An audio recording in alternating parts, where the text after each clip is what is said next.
We are getting the best update of 2025 so far. And yes, I'm aware it's the only update of the 2025 so far.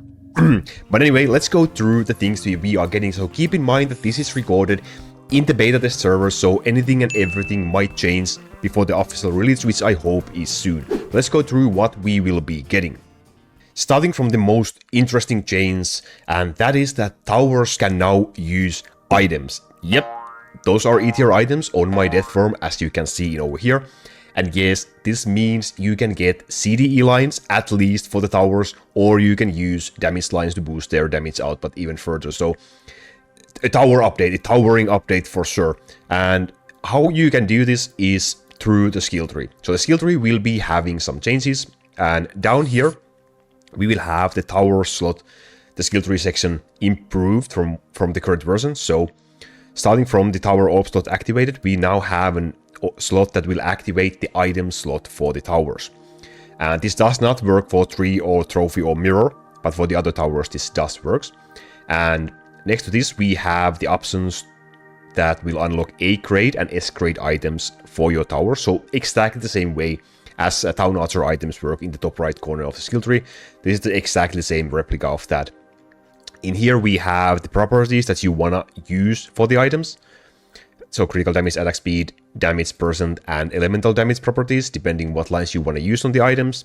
In here we have cooldown, and then we have the skill level +1 property. So exactly the same as in the Town Archer section that we currently have. And that enables you to use CDE items or E-tier items on your towers as well.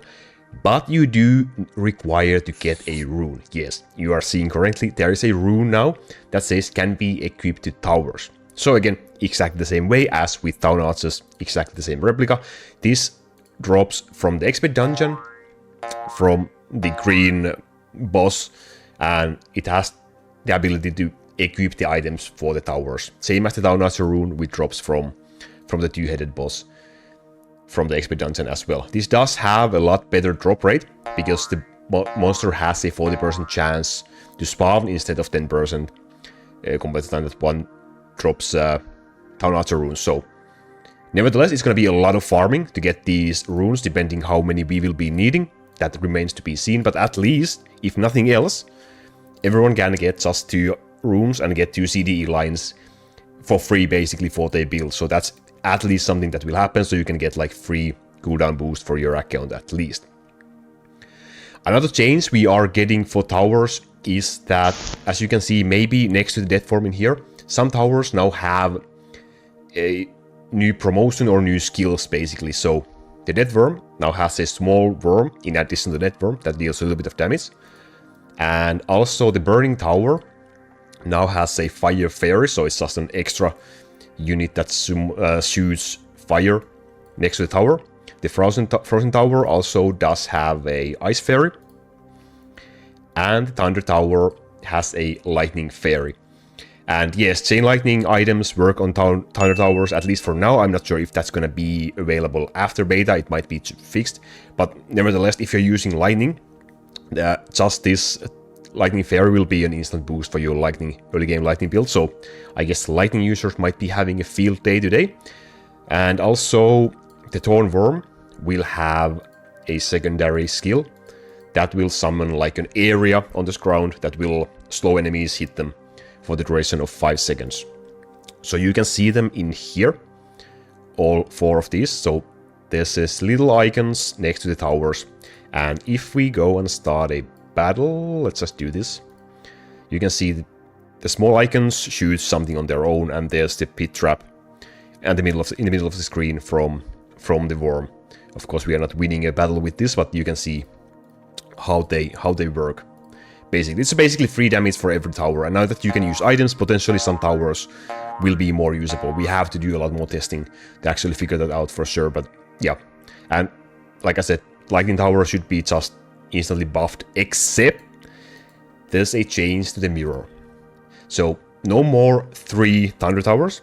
That will be impossible after this update unless this is changed. So now the mirror instead just transforms into the tower that is mirroring, no matter how many tower slots or anything you have. So as you can see, instead of the mirror, the worm coming to the right side over here on the downside, like we have now, it will just be in the place where the mirror tower actually is. So this is a minor nerf to the mirror's functionality. We will have less range for our towers, and also we won't be getting the third tower anymore. There's also more changes in the skill tree as well regarding leaders. So we have 3 new skill nodes in the skill tree. There is one in the lightning tree that will enable Thor's chain lightnings to hit boss monsters 1 more time. So instant boost for lightning users again. If you're using Thor, you will get a little bit more boss damage from this node.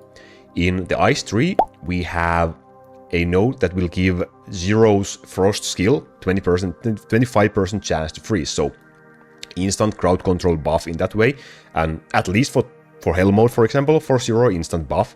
In that sense, I'm looking forward to doing Hell mode and trying how much that will actually affect. And then in the fire tree, we have a +1 meteor for solar. So all 3 elemental leaders will get their own skill nodes in the skill tree. So those are also going to be new things in this update. Then a couple of quality of life changes. The first one is the search function. So finally, we can now filter out our items, kinda. So when you open the window from the bottom right side of your screen, you will be able to select one or multiple attributes. So for example, if I wanna see items that will have flat cooldown, and then I can select another stat, for example, attack speed, like this, then I can scroll and those items should be visible like this. So you can instantly spot items that have the lines that you prefer, that you have. I think this is a very, very nice update. And I can see more if I just use the attack speed as a filter. So you can instantly spot the desired items that you want to look. So I think this is a huge quality of life change. Another one regarding the items as well is in your settings, which is this item sell lock. If you have this on, so if the sellable says off and you try to sell or destroy your item, so if I open my item, if I try to match this, I will get the pop-up that the cell is locked. Would you like to unlock it? So this will prevent you from accidentally selling or destroying any items that you don't want. So if you want to unlock it, you will have to click yes, and then you will have to do the math again in order for it to work. But if you just have it on, you won't be accidentally selling or matting your items anymore. Then something you maybe noticed in my inventory back, there is a new set of reset tickets. First of all, we will get a reset ticket for castle, that you can now reset your castle level as well. If you have maybe over-leveled your castle and you want to refund some of that gold. And then we have these new silver tickets that will work in the same way as the normal tickets. They will be cheaper. They will only cost 10 red crystals instead of 100. But they will only refund 90% of the gold that you have invested. So if I show this to you, let's go in here. Let's use a normal reset ticket in here. And for the Dark Lightning Archer, you can see the amount of gold in here right now. I'm not going to be resetting her. So if we now go and select the silver ticket, and again in here, you can see the amount of gold you will be getting back is less. So they are cheaper to use, but you will only get 90% of the gold back. So there's a drawback in that sense. Nevertheless, I think the castle reset ticket at least is a fine addition, because there was no reason why we did not have that one yet. Also, the MP cost runes are changed, so no more plus MP cost runes. So every rune will now decrease the MP cost of the unit that it's used on. So that's also a change. So no more accidentally increasing your MP cost when using the wrong type of rune. So also, I think that's a nice change in this sense. We also do have one hero change, at least for now. Maybe we will get more, who knows. That is for the military band F. So let me equip her in the deck so I can show you. So now there is another promotion path that will make the devil, like her horn, look a little bit like a devil horn, I guess. And when you use this, instead of having just a low chance for jump for her ability, the chance will now be 100%, but there will be a plus 50% monster power. So that is a drawback from using this promotion. And I think this is a very pay-to-win promotion. I do not like this. I hope this will not make it to the game. Because this will just give, for time out of battle users, this will just give more waves. So also it's basically, again, something that the pay-to-win users will benefit most and first and foremost of. So I hope this will be changed, but we will have to see. Because normally there will be just a chance of 40% to jump waves. So instead of 40%, you will now have just 100% chance to jump waves if you can handle it. And if you are a pay-to-win player, you probably can handle it. However, it's currently bugged, so I will show you if I try to use it. Pay attention to the wave skip number and maybe the information that pops in the middle of the screen when I start this. So we are currently having a plus 83 skip, and we lost it. What a surprise. So again, plus 83 skip and we lost it. So there's something really, really wrong with this promotion. That will be changed. No question, but nevertheless, I would prefer not having this promotion in the game, but we will have to see. This is the only thing I dislike from this update so far with my initial thoughts. I basically had like a very, very minimal time of testing before shooting this video. Another change is a little bit of an UI change when you're using auto battle. So now when the battle ends, when the wave ends, when you're using auto battle, the new wave will automatically start. So you won't have to waste a couple of seconds watching like a downloading screen, basically, or whatever that's called currently.